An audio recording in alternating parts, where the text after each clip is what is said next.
자, 그러면 32강에 해당하는 생물과 환경의 상호작용에 해당하는 빛에 의한 생물 상호작용, 빛의 세기에 의한 거, 빛의 뭐 파장에 의한 거, 그다음에 일조 시간에 대한 거, 온도에 대한 거, 아니면 물레에 대한 거, 각각들 여러 파티션이 나눠져 있는데 이 부분은요, 고등학교 1학년 통합과학에 있는 이론 내용 요소랑 또 중복이 됩니다. 그러니까 고등학교 1학년 통합과학에서 이론 부분이 아주 어렵게 들어가는 학교도 있고 안 어렵게 들어가는 학교들도 약간은 있어요. 근데 이 부분을 조금 주력해서 하다 보니까 내용이 생물에서 또 고일 내용하고 같이 겹쳐서 나오는 건 아닐까 싶어요. 그리고 246쪽은 딱 생명과학 1에만 나오는 부분이에요. 246쪽은. 그러니까 유전을 조금 빡세게 플러스 알파를 했다면 유전이 아닌 나머지 여기 생태계 파트는 고일 때 좀 공부를 좀 제대로 좀 했다. 그럼 좀 해볼만 하게끔 가닥이 좀 잡아진 형태인 거죠. 자, 그래서 여기 한번 가보도록 합시다.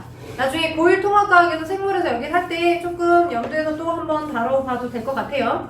자, 그럼 239쪽에 해당하는 생물과 환경의 상호작용을 한번 봐보면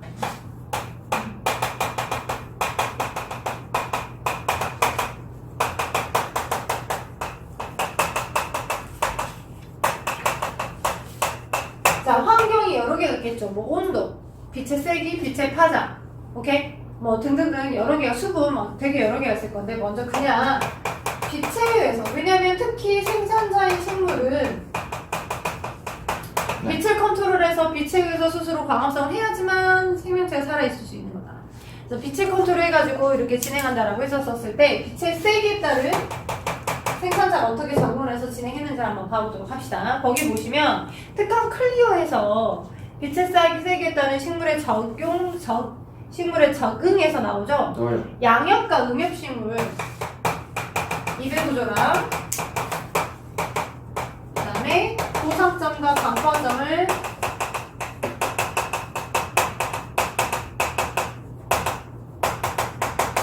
염두에 두실 필요가 있을 것 같습니다. 일단은 자, 식물에게 생산자에게 입이란 공장이에요. 스스로 양분을 만들 수 있는 공장입니다. 이 스스로 양분을 만들 수 있는 공장이 전체 식물의 잎들이 다 달려 있었을 때 맨 위에 있는 잎이 이렇게 넓다라고 봅시다. 자, 그래서 맨 위에 있는 잎들이 이렇게 넓어가지고 아래 있는 잎에게 자신 스스로 계속 빛을 차단을 시켜준다라고 한다면 전체 공장이 광합성을 많이 할 수 있을까요? 없어요. 그렇죠. 그래서 전체를 위해서 계획적으로 맨 위에 있는 잎과 아래 있는 잎의 두께랑 발달된 조직이 달라요. 오케이? 자, 그래서 맨 위에 있는 잎들은 상대적으로 아래 있는 잎들에게 그늘을 최소 안 주게끔 하기 위해서 잎 표면적이 좁아요. 오케이? 잎 표면적이 되게 좁고요. 그리고 잎을 이렇게 단면을 딱 잘라서 봤었을 때 잎의 앞면에 있는 한 층하고 잎의 뒷면에 있는 한 층이 이렇게 있어요. 잎의 앞면에 있는 한 층과 잎의 뒷면에 있는 한 층이 이렇게 있었을 때 얘네들이 광합성은 표피 조직이 하는 게 아니에요. 표피 조직은 그냥 덮고 있는, 그죠? 그냥 덮고 있는 상태고 보호를 해주는 상태인 거고 아래 표피 조직 밑에 열심히 연옥체를 많이 가지고 있는 이 부분이 딥다 많이 광합성을 합니다. 오케이? 딥다 광합성을 많이 해서 연옥체를 많이 가지고 있고 광합성을 많이 할 수 있게끔 해서 있는 울타리 조직이라는 아이가 있어요. 저 울타리 조직은 광합성을 잘 할 수 있는 구조예요. 왜냐면 가장 연옥체를 많이 가지고 있는 세포거든요. 그래서 연옥체를 가장 많이 가지고 있기 때문에 광합성을 가장 많이 할 수 있는 구조가 되는 거고요. 그 아래쪽에 이렇게 뭐가 있어요? 엉성하게 배치되어 있는 해면 조직이 있는데 해면 조직은 약간 뉘어 있어서 얘네들보다는 연옥체를 상대적으로 더 적게 갖고 있어요. 그래서 연옥체를 많이 갖고 있는 이 울타리 조직이 많이 발달될수록 아싸리 햇빛을 많이 받는 곳이니까 광합성을 잘 할 수 있는 환경에 적응한 거야. 그냥 몰아주는 거죠. 지금 요즘 펭수가 핫하잖아요. 네, 펭수. 그죠, 펭수. 근데 펭수가 열심히 이제 막 열심히 이제 돈을 많이 벌어야 되겠죠. 펭수가. 내 팬들도 펭수야 너 돈 많이 벌어라 막 이렇게 지원을 해주고 있는 부분에 속하는데 그럴 때 막 물 들어올 때 놓으라고 빛이 많이 들어오는 윗부분에 유독 빛을 세게 많이 받는 이 곳에서 광합성을 더 잘할 수 있게끔 울타리 조직이 두 2겹 아니면 어떤 면은 3겹 이렇게 많이 발달돼서 두께가 좀 두꺼워요. 극단적으로 그림 그리자면.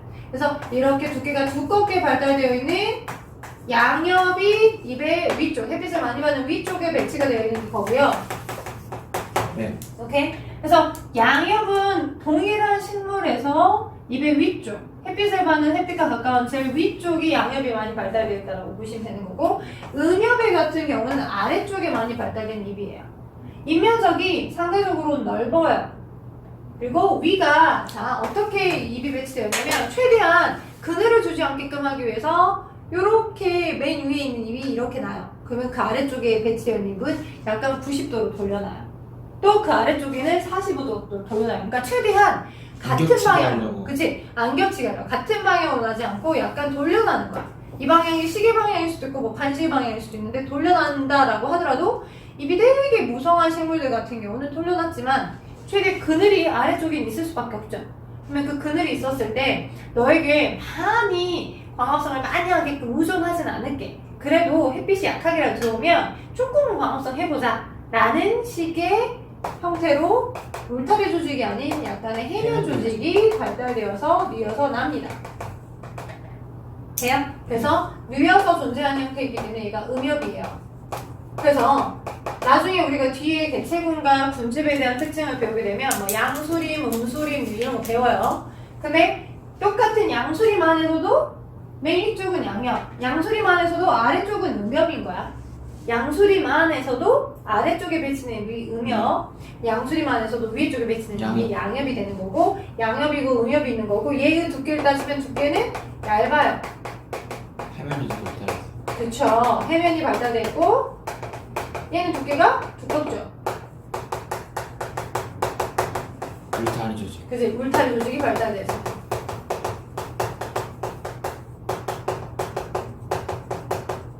두껍다니까. 오케이, 얘는 두꺼워요, 얘는 얇아요, 이렇게 된다는 거를 보시면 될 것 같다는 거. 자, 그래서 입외부에서 배치되어 있는 음엽과 양엽의 특징, 그 다음에 입면적의 두께, 입의 표면적, 좁다, 넓다.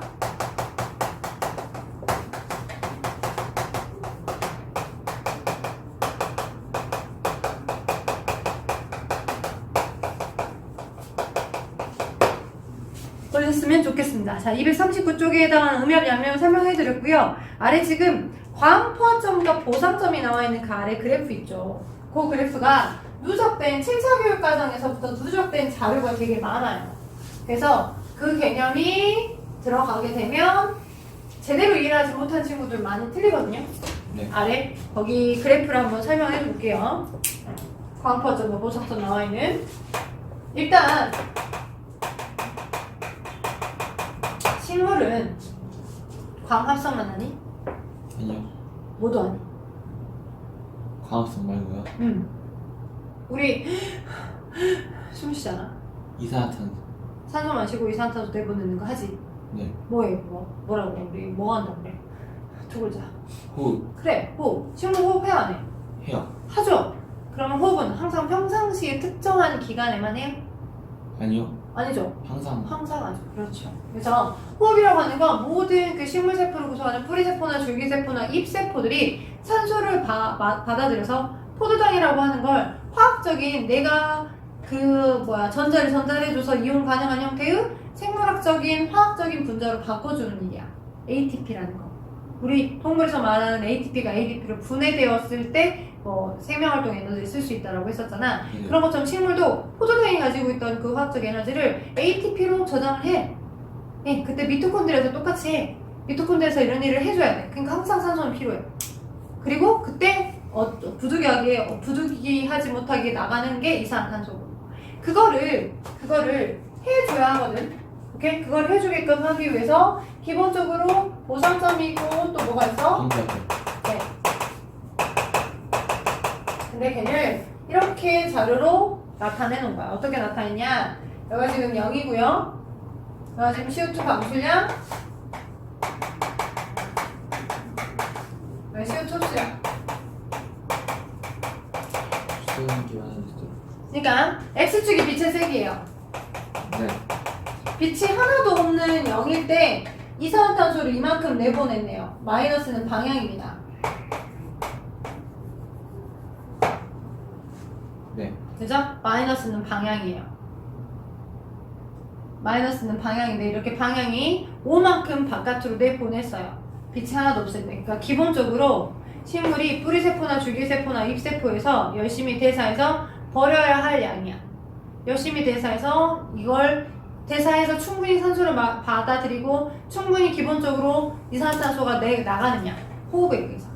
그늘질 때 방출한 거예요? 아니요, 그늘질 때가 아니라 빛이 하나도 없을 때. 빛이 없을 때? 빛이 약하게 있는 거랑 빛이 없는 거랑 다르죠. 아, 그럼 저녁이에요? 밤에. 밤에? 그러니까 밤에 보통 우리의 침실에 똑같이 화분을 갖다 놓잖아. 그러면 그 화분이 일반적으로 사막에서 환경에 적응한 식물이 아니고서는 그 아이들도 이산화탄소를 내뿜어. 오케이? 그러니까 그 아이도 이산화탄소를 내뿜기 때문에 너무 많은 화분이 실내에 들어와 있는 경우들은 우리도 호흡에 부족해요. 그러겠네요. 맞아요. 그래서 이제 보통 이건 베란다에다 많이 놔두잖아. 그래서 한두 개만 놔두잖아, 아파트에 있는 거. 막 방 안에다 엄청 많은 식물 놔두진 않잖아요. 왜 그 식물도 빛이 없으면 자신의 호흡에 의해서 계속 기본적으로 소비만 하는 거야. 근데 약하게라도 빛이 조금이라도 생기면 형광등 불빛이라도 약하게라도 빛이 있으면 조금씩 광합성을 해. 돼요? 오케이? 그래서 지금 빛이 하나도 없었을 때 기본적으로 내뿜는 게 그 식물의 기본적인 뭐예요? 순홍량이에요. 그 식물의 기본적인 순홍량입니다.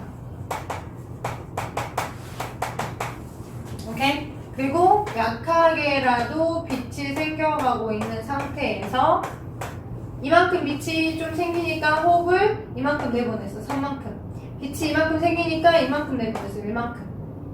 그러니까 빛이 이만큼 생겼을 때는 원래 빛이 하나도 없을 때 5만큼의 CO2를 바깥으로 내보냈던 거에 비해 1만 내보내니까 약한 빛에서 4 정도는 뭐 했다는 거야? 하영도는요? 내보내지 않았어. 안 내보내고 뭐 어땠다는 거야? 빛이 조금이라도 생겨있는 상태니까, 빛이 약하게라도 생겨있는 상태니까 광합성. 그 CO2를 그렇지.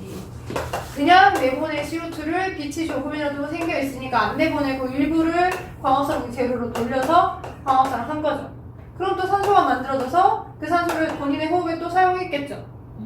오케이? 근데 호흡량이 더 많을 때니까 일부만 지금 CO2를 내보낸 거죠. CO2를 1 정도만 내보낸 거고 전체 본인의 호흡 요 정도에서 그 중에 4를 본인의 광합성에 돌려서 사용해서 4만큼의 O2는 생기고 또 호흡에 사용되고 이렇게 한 거잖아요. 생각?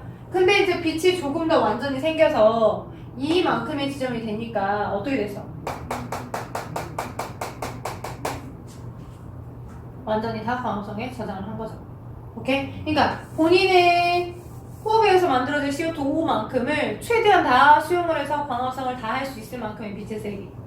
지점으로 보자면 0으로 보이지만 얘가 아무것도 안 하는 게 아니라 열심히 뭐 하고 있는 거야?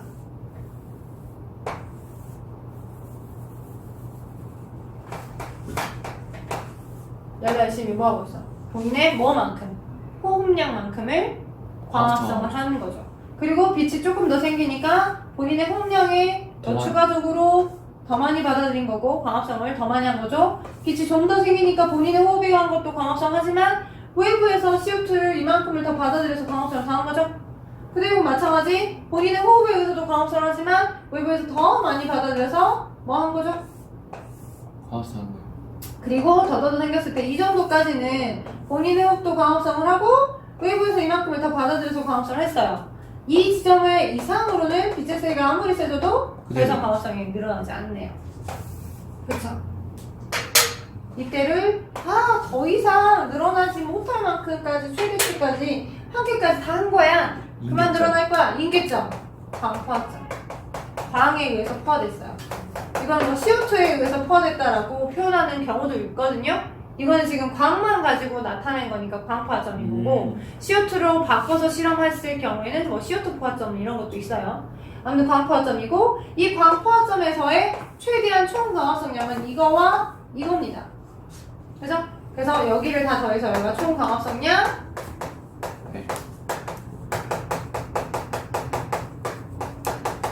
얘가 순 광합성량, 얘가 호흡량. 오케이? 네. 여기 아래가 순호흡량이고 위에는 순 광합성량. 순호흡량만큼 만들어진 CO2를 광합성으로 킵하기도 하는 거예요. 돼요? 네. 자, 그래서 이렇게 될 것 같네요. 자, 근데 여기가 뭐라고? 보상점. 그렇지. 보상점은 뭐지? 호흡량이랑 화학성량이 같네요. 맞아요. 본인의 호흡량만큼만 딱 총광합성량을 하는 빛의 세기. 그렇죠? 자, 어떤 식물은 이렇게 돼요. 그래프가.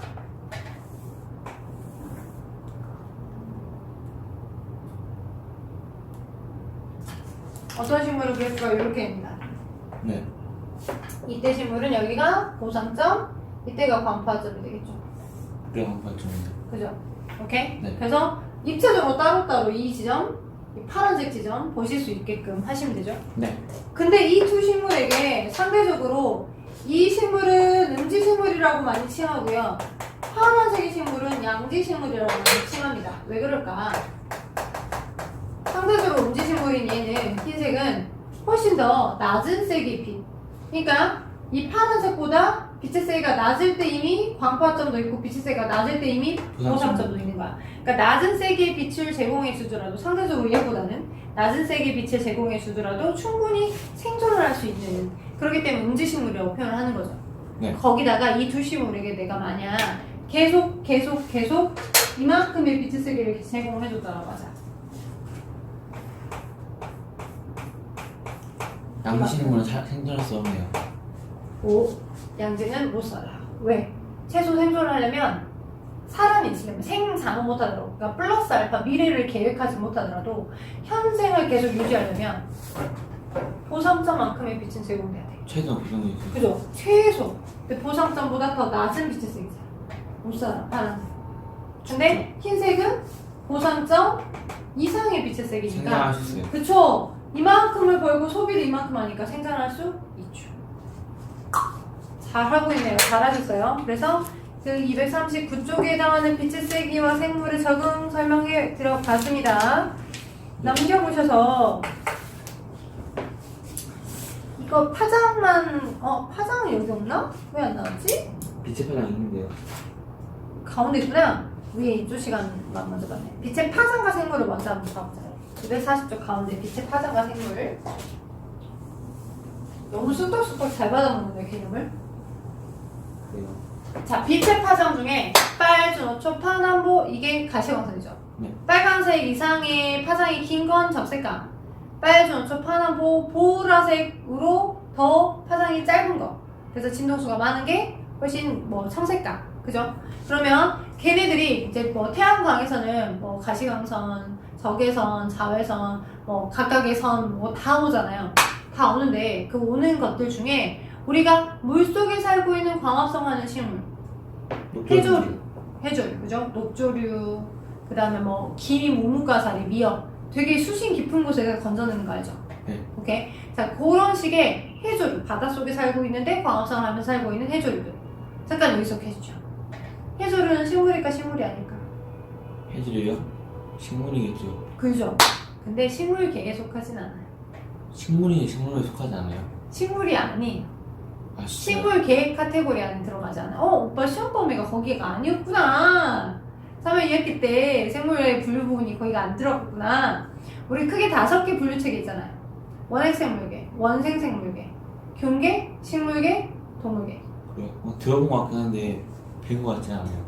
3회 2학기 아마 그 특강 수업 시간 때 배우긴 했었을 수도 있고 안 배웠을 수도 있는데, 아무튼 식물계는 엽록체를 갖고 있어요. 근데 엽록체를 갖고 있는 게 식물만 엽록체를 갖고 있는 게 아니고요. 지금은 식물로 분류하지 않지만 식물의 물속에 살고 있었던 환경에 적응했던 것들 중에 그 엽록체 A나 B나 C나 D들 중에 각각 일부를 갖고 있는 아이들이 있거든요.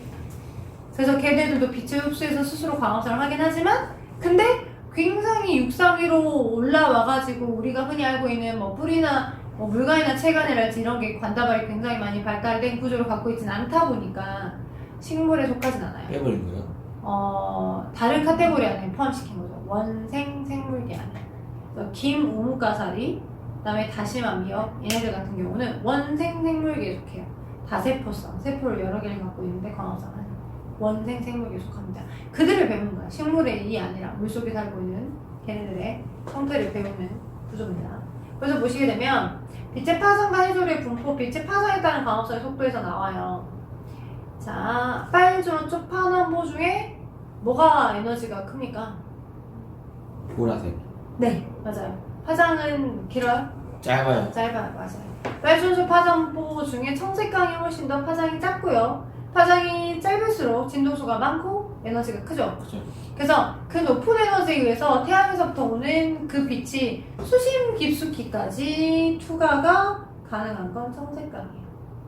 그건데요. 적색강은 못 가요. 주로 수심 얕은 곳까지.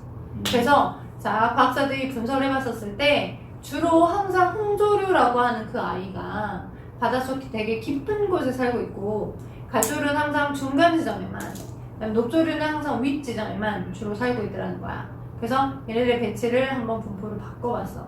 녹조류를 뭐 수심 깊숙이까지, 또는 홍조류를 뭐 수심 얕은 곳까지.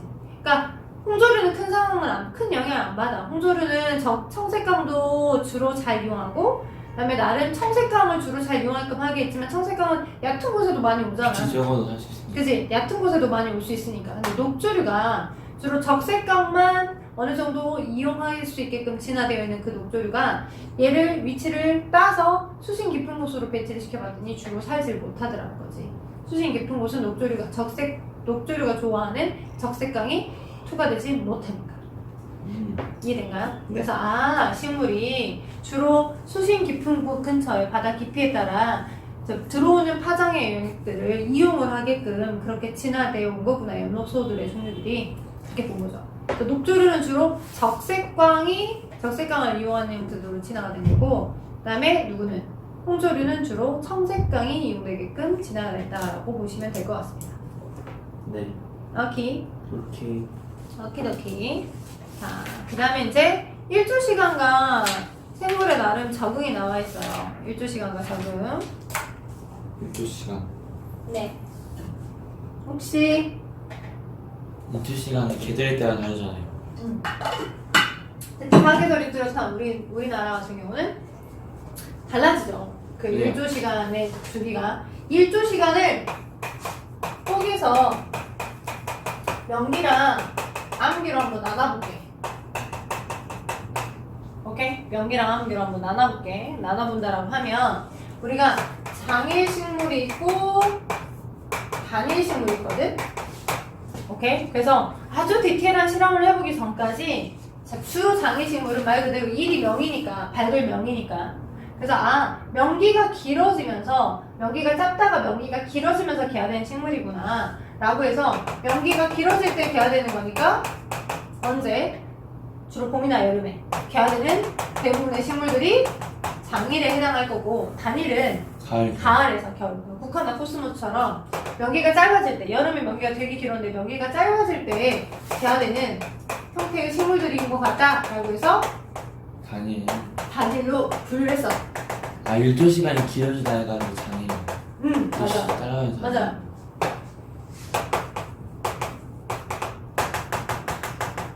좋잖아. 오케이. 자, 뭐 등등 여러 개가 있는데, 자, 근데 이거로 놓고 이제 카테고리를 구분을 해놓고서 봤었는데, 나름의 추가적인 실험을 해봤더니 이 명기의 주기에 주로 영향을 받는 게 아니라 명기가 이러고 있는 동안에 상대적으로 지속되는 밤은 우리가 24시간을 반으로 나누게 되면 12시간이잖아? 그 12시간 중에서 길어진 명기면 나머지 이렇게 비금이 야잖아. 그치? 그러니까 이런 시간보다 여기 이 짧아진 야 조건이 주로 개화를 결정하는 결정적 요인이네 라고 하는 걸 알아냈어. 얘도 결론은 먼저 얘기해줬는데, 이게 반대 아니에요? 그치. 그러니까 이름을 지금 아예 바꿔서 쓰고 있으면 여러분에게 혼란이 될 일이 없어. 이름 자체가 이게 개화의 결정적인 요인이니까 얘는 단야식물이야, 얘는 장야식물이야 이렇게 나눠놓고 얘기하면 참 좋을 건데, 이름은 여전히 단일이나 장일로 쓰고 있으면서 실험을 통해서 실험 자료를 주고 이걸 디테일하게 분석했었을 때는 얘 때문인 거야 라고 하는 걸 찾게끔 문제가 나오다 보니까 더 어렵죠. 피상적인 것만 보고 있는 친구들은. 그래서 지금 여러분 거기 책 봐봐. 240쪽에 여기서는 지금 책에 있는 교육과정, 그러니까 교육과정에서는 여러분들 살짝 벌어져서 말 그대로 눈에 보이는 저 이름만 개화를 결정하는 결정주기예요 라고들 배워요. 근데 실질적으로는 하나의 실험이 더 있어.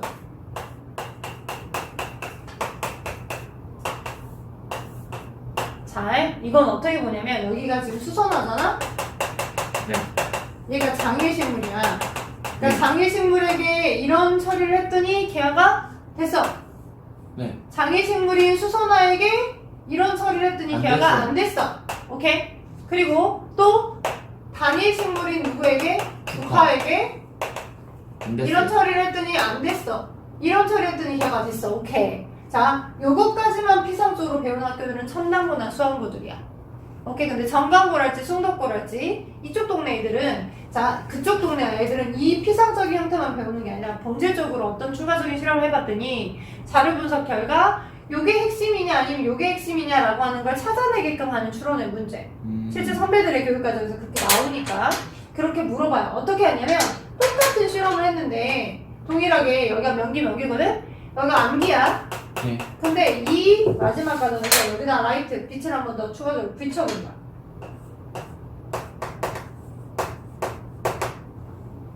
여기다 빛을 한번 비춰봤더니, 그랬더니 이 실험 결과가 완전 뒤집어져서 얘는 개화가 됐고요. 이 실험 결과가 뒤집어서 얘는 개화가 안 됐어요. 헐, 뭐지? 개화를 결정하는 결정적 요인이 명기 조건이었다면 얘는 명기 조건이 똑같이 짧으니까 개화가 돼야 될 거 아니야. 안 돼야 될 거 아니야. 개화가 안 돼야 될 거 아니야. 그죠? 얘도 마찬가지. 개화를 결정하는 결정적 요인이 명기 요건이라면 여기가 명기 요건이 짧았기 때문에 개화가 되는 거고 여기가 명기 요건이 짧으니까 개화가 똑같이 돼야 되는데 개화의 결정적 요인이 건드렸으니까. 이 부분인 거네.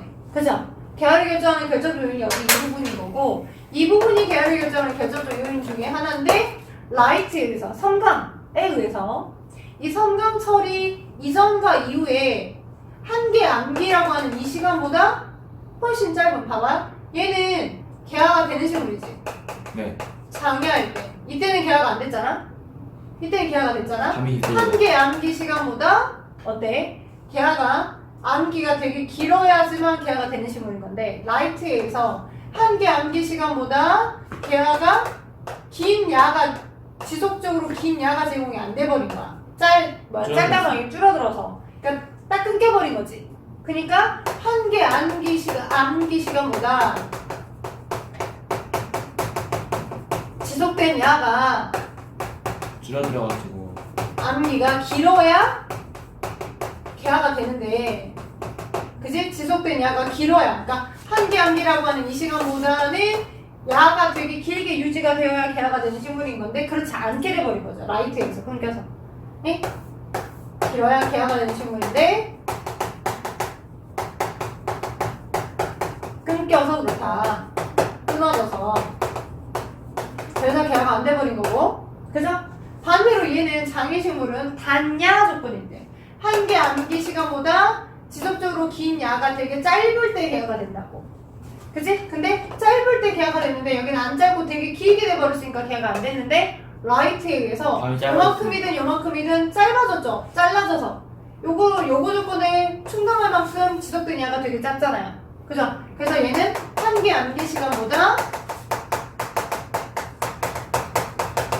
지속된 야가 짧을 때 개화가 되는 건데 충분히 그 조건을 수렴을 했기 때문에 지속된 야가 암기가 짧아야 개화 되는데 그러니까 책에 이 그림이 안 나와 있었는데 세 번째 그림이. 세 번째 그림을 써주고 이유도 한번 써줬으면 좋겠어. 맞아요. 짧아가 개화되는 식물로 그죠? 조건을 충족해서 개화된 저는 좀 늘 것 같아요. 낼 것 같아요. 라고 간단하게 적어주시면 좋을 것 같습니다.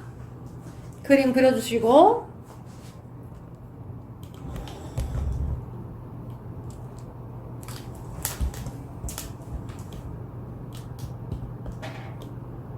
지속된 암기가 근데 그 암기가 뭐랑 한계 암기라고 하는 이거랑 비교했었을 때의 조건인 거야. 조금 더 난이도가 높은 문제가 들어가면 한계 암기랑 지속된 야가 더 짧았을 때 돼야 되는 거냐, 지속된 야가 한계 암기라는 이 시간보다 더 길 때 돼야 되는 거냐 이렇게 표현하기도 하니까 한계 암기라고 하는 그 기준과 지속된 야의 조건을 구분하시면 될 것 같아요. 오케이, 나이스. 그 다음에 이제 240쪽에 있는 온도랑 생물, 온도에 따라서 지금 빛에 의해서 적용될 수 있는 케이스들은 다 했고요. 온도에 따라서 적용될 수 있는 케이스들을 한번 가보게요. 온도에 따라서 적용될 수 있는 케이스. 정온동물, 뭐 변온동물, 그 다음에 뭐 계절량 나오는데요. 정온동물은 우리 포유류들하고 조류들이 정온이잖아요. 네, 온도가 정해져야 돼. 그죠? 온도를 일정하게 유지하려고 노력하는 동물들이 정온이잖아요. 항상 성이지. 그럴 때 정온동물은 최대한 바깥이 추워지든 바깥이 더워지든 그러더라도 상관없이 항상 36.5도를 유지하려고 노력합니다. 그렇게 유지하려고 노력하는 상태 안에서 몸의 체온 외형도 조금 달라져요. 그러니까 내가 예를 들어서 사막에 있던 아이가 갑자기 막 열심히 노력해갖고 뭐 거의 극지방까지 가진 않을 거 아니야. 사막 환경에 살고 있는 아이들은 대부분 그 사막 위도가 0도인 그곳에 많이 있잖아요. 네. 더운 그 지역에. 그러니까 동일한 생물 종인데도 불구하고 걔네들이 사막에 적응했느냐 아니면 북극이나 남극, 극지방에 적응했느냐에 따라서 몸집의 크기랄지 체표면 말단부가 다르더라는 거지. 그걸 자 당연히 몸 말단부의 크기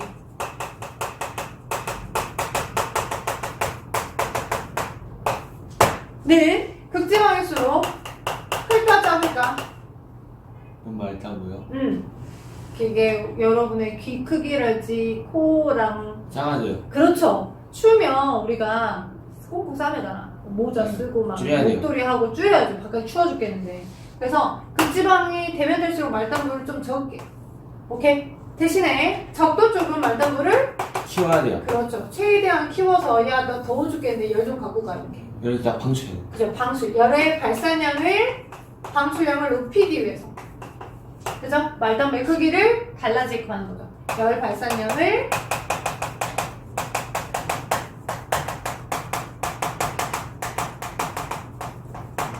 다르게 하게 하는 거죠. 오케이. 거기 이제 정원은 그렇게 되고요. 그 다음에 몸 말단부의 크기는 그렇지만 몸의 지방 저장량. 지방화장이에요. 다른 말로 몸집의 크기. 키워야 돼요. 지방. 그 지방은 키워요. 지방을 많이 비축해요. 근데 그 사막은 줄여야 돼요. 줄이죠. 슬림하게. 그죠? 슬림하게. 비슷한데요. 슬림하게. 극단적으로 슬림하게. 이렇게. 그래서 지방의 양의 차이에 의해서 우리 몸의 그 크기에 따라 다르더라. 사막과 북극을 비교해보면 사막은 귀가 되게 크죠? 여우가. 여우지 여우. 똑같은 여우가. 근데 북극은 귀 말단이 좀 더 적죠. 근데요 사망 여우요 일반 여우처럼 완전 육식이에요. 네. 거짓? 사막에서 도 육식을 해요. 있죠. 쥐, 두더지, 그걸 사막에 먹어요? 숨어있는 생물종이 많이 있진 않지만 북극 여우는 펭귄을 잡아먹어요? 북에 펭귄 없는데. 펭귄 말고 다른 거 먹겠지. 얘네 사망 여우랑 육식 잡식 하겠지. 잡식과 잡식인 줄 육식. 알았어요. 잡식과 육식 하겠지 둘 다. 오케이. 자, 그렇게 되고요. 변온동물은 양서류 파충류는 주위 온도가 낮아지면 겨울잠을 잡니다. 그러니까 얘는 예정된 겨울잠이 아니에요. 그 정온동물들은 예정된 겨울잠이거든요. 그래서 막 아, 곰같이 정해진 시간에 자는 거. 그렇지. 가을에 열심히 퍼먹고 물질 대사를 최소화시키기 위해서 웅크리고 버티는 그 겨울잠에 비해 그러니까 낮은 온도에서 생존에 필요한 효소들만 최소한의 효소들만 활성화가 돼. 온도 조건이 바깥이 낮았을 때. 그리고 온도 조건이 높아졌을 때 활성화가 되는 그 효소가 또 따로 있어. 그래서 그 자동으로 온도가 특정 온도보다 낮게 되면 그 시스템이 천천히 낮아지면서 스탑되는 형태. 움직이지 않고 둔화시키는 형태로 가는 거죠. 예전에 플로리다인가? 그쪽에 원래대로 하면 플로리다가 되게 온도가 높잖아. 미국. 근데 온도가 높은데 여기 뭐 엘니뇨, 나니아 이런 그 기상 이상 고온 현상들 때문에 온도가 원래 되게 플로리다가 높게 유지가 되는데 굉장히 그 낮인데 춥게끔 돼버려서 진짜 말 그대로 얘네들 아직 그 뭐가 안 된 거야. 준비가 안 됐는데 눈에 보일 만큼 그냥 얼어 있어. 나무에 도마뱀이나 카멜레온 같은 게. 그러겠네요. 준비가 안 되는 상태인데. 나왔는데 갑자기 추워지니까. 그치, 바깥이 추워져 있으니까 그냥 스탑되어고 이렇게. 그러니까 근데 이제 사람들이 이제 야생동물 그 어느 정도 거기에는 그거를 유지하고 보호해줘야 되니까 이제 뭐 신고를 한다거나 그러면 이제 와갖고 119차 비슷한 거가 와갖고 얘를 구조해가. 그래서 따뜻한 물에다가 이렇게 따뜻한 수분 같은 거 덮이잖아. 그러면 다시 돌아가서 동물원에 보호를 하고 있다가 다시 돌려보내는 이런 식이 되더라고. 그래서 막 겁나 붙어있는 얘네들이 나는 놀랄 것 같아. 원래대로 하자면 움직이거나 아니면 딱 갑자기 막 붙어서 얼어있으니까. 얼어서 딱 붙어서 스탑되어 있는 상태가 돼버린 거지. 그렇게. 네, 그래서 표현동물들은 그런 특징을 갖고 있다는 거. 그 다음 개서형은 호랑나비의 개서형이라고 해서 나비가 보통 번데기 시기를 겪잖아요. 그 맞아요. 번데기 시기를 언제 겪느냐에 따라서 번데기 시기를 언제 겪느냐에 따라서 몸의 크기가 달라. 그럼 우리가 생각을 해보잖아. 봄형은 번데기를 겨울에 나. 네. 그다음에 겨울형은 아니 여름형 번데기를 봄에. 봄에 나. 그러면 번데기 시기로 웅크려져 있었을 때 최대한 물질대사를 막 활성화를 잘 시킬 수 있는 효소의 활성이 언제 더 잘 되겠어? 겨울이겠어? 여름이죠. 봄이겠어? 봄이죠. 당연히. 그치? 봄에. 그러니까 여름형인 아이가 채색도 진하고 날개도 되게 크고 그러겠죠. 그러겠죠. 그래서 온도에 의한 효소의 활성에 의해서 채색의 크기랑 그 다음에 이제 채색의 진하기랑 이런 게 차이가 나는 거야. 효소의 활성에 의해서 온도 때문에. 온도랑 연결될 수 있겠죠. 오케이. 그 다음에 이제 241쪽에 온도와 식물의 변화에서 나오는데 온도 식물의 변화 보기 전에 오른쪽 위에 봐보자. 오른쪽 위가 아니라 그 위에 온도와 식물에 의한 온도에 의한 변화 나오기 전에 그 위에 보시니까 알렌과 베르그만 나오는데 베르그만이 몸집 크기에 대한 법칙이야. 오케이, 몸집 크기. 베르그 뚱띵 이렇게 베르그 알렌은 몸집 크기보다 체 표면의 말단 열 발산량 귀의 크기 열 발산량의 법칙. 그래서 이런 식으로 연결해서 기억해 두시면 될 것 같고 241쪽에 거기 보시면 자 온도와 식물에서 입변화랑 춘화 현상에서 나와 있어요. 온도와 식물. 자, 입의 변화랑 춘화 현상 나와 있는데. 이거 상록수.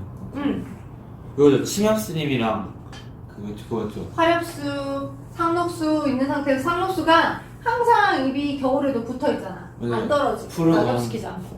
그런데 그 추운 겨울을 어떻게 버티는 거지? 충격을요? 상록수가. 입을 떨치잖아. 그러니까 화엽수류는 일부러 입을 떨쳐. 예, 물들다면 떨쳐요. 맞아요. 온도에 의해서 엽록소들이 다 파괴되고 난 다음에 걔네들은 공장의 역할을 제대로 하지 못할 거고 겨울에 어차피 내가 최소한의 그동안 저장됐던 양분으로만 버티고 살 수 있는 형태니까 일부러 입을 앙상하게 만든다고 딱 떨쳐요. 오케이? 수분 증발도 더 많을 거니까 입이 넓게 있는 것보다 훨씬 더 입이 없는 게 나을 거니까 일부러 예정된 입 떨침을 해요. 활엽수들은, 낙엽수들은. 그런데 얘는 입이 녹색을 띠고 있으면서 계속 푸르르게 있어. 여기 겨울이 되고 난 다음에 다시 봄이 되면 거기 입에서 또 나는데 그 입들이 어떻게 안 얼어 터지게. 잎이 일단 좁아요. 좁고. 어떻게 안 얼어 터지게 그 겨울을 버티냐는 거지. 뾰족해요. 뾰족하니까 버텨. 뾰족해요. 입세포 내부로 생각하자. 세포 내부 측면으로. 세포 내부가요? 세포가 엉성해요? 아니요. 울타리 조직하고 또 다르게 세포 질 상태. 우리 핵이 있고 세포 질이 있죠. 그 다음에 광합성을 누가 해요? 엽록체가 하죠. 네. 그 세포 질 상태에서 이렇게 있으면 세포 하나를 봤을 때 이 세포 하나 안에 엽록체가 있죠. 핵이 있고 엽록체가 있거든. 동전이 그 농도?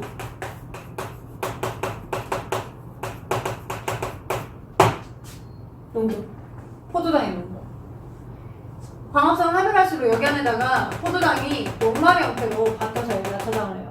네, 녹말이 포도당으로 바뀌죠. 포 겁나 뒤지게 녹말 형태로 바꿔서 저장을 합니다.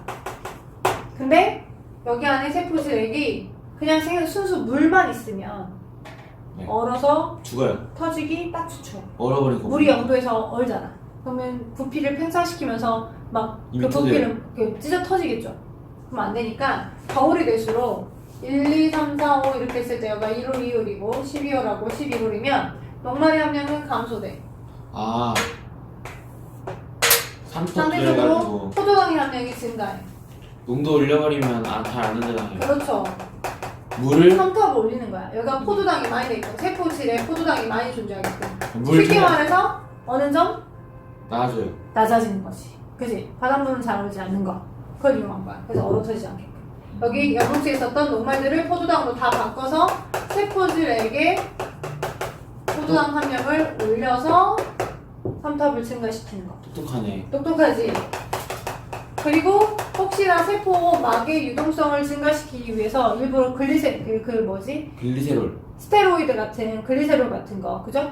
그런 거를 더 많이 여기다 늘리게끔 해줘요. 세포막 유동성 증가하기 위해서. 그 내용이 241쪽 오른쪽에 있어요. 상록수 200 계절에 따른 탄수화물의 함량과 삼탑의 변화. 그러네. 이거 틈탑이 올라갔네요. 삼탑이 증가됐죠. 포도당 함량을 높여서. 이 증가해가지고 어느 점이 나아졌다. 네, 어느 점을 낮춰서 한겨울을 버티는 상록수의 특징이에요. 화릅수는 일부러 입을 떨쳐요. 맞아요. 그죠? 그렇게 해서 겨울을 강풍. 버팁니다.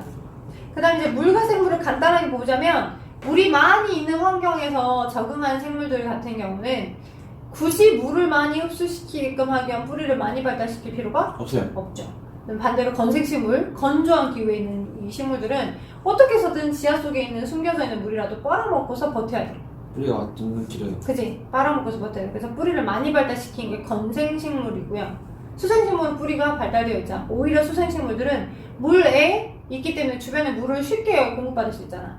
그러니까 주변에서 물을 쉽게 공급받을 수 있기 때문에 어떻게끔 하는 거냐면 어떻게요? 물 위에 뜨게끔이라도 해줘.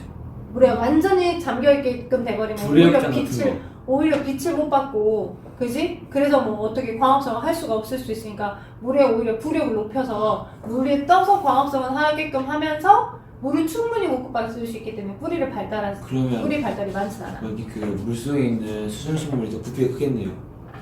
그죠? 그래서 나름 이제 부력을 많이 유지를 못하는 경우들 같은 경우는 오히려 이제 뭐 수심이 깊은 곳까지 들어갈 수 있는 광합성을 할 수 있는 그 파장을 이용한 형태로 적응을 한 거죠. 오케이? 그래서 물에 의한 식물은 건생과 수생 나누는데 거기 수생식물 그림 봐봐. 연뿌리. 네, 맞아요. 연뿌리라고 보이지만 얘가 지금 우리가 말한 연근인데 연의 줄기예요. 연꽃의 줄기예요. 그래서 물속에 연 줄기들이 있거든요. 걔를 잘라서 우리가 이제 연근 반찬처럼 먹어요. 연근. 연근, 그죠? 반찬처럼 먹는데 거기 구멍이 뻥뻥뻥 뚫린 게 통기 조직이야. 통기 조직. 물속에 존재하고 있을 때 얘가 물에 살짝 위에 뜰 수 있게끔 하는 구멍 뚫어가지고 구멍 뚫린 그 구조가 통기 조직. 배 그 아래 구멍 뚫는 거죠. 맞아요. 통기 조직을 발달시켜서 오히려 물 위에 떠서 살 수 있게끔 하는데 주력을 하고 있어요. 수생식물들은. 다음 공기 및 토양과 생물에서 나와 있는데 공기가 희박한 고산지대에서는 당연히 이제 사람 같은 경우 적혈수를 증가시켜서 적응한 거고, 그 다음에 이제 뭐 폐 표면적을 넓혀주는 사람도 있을 거고, 그 다음에 이제 토양은 뭐 산성화된 환경, 보통 중성화된 환경에서 식물들이 잘 자라는데 유독 소나무 같은 경우는 산성화된 토양에서 잘 자라게끔 적응이 됐고요. 도시에 많잖아요. 맞아요. 그래서 그런 식으로 그 주변의 환경에 나름 적응해서 생물들이 자라가고 있다라고 보시면 될 것 같네요.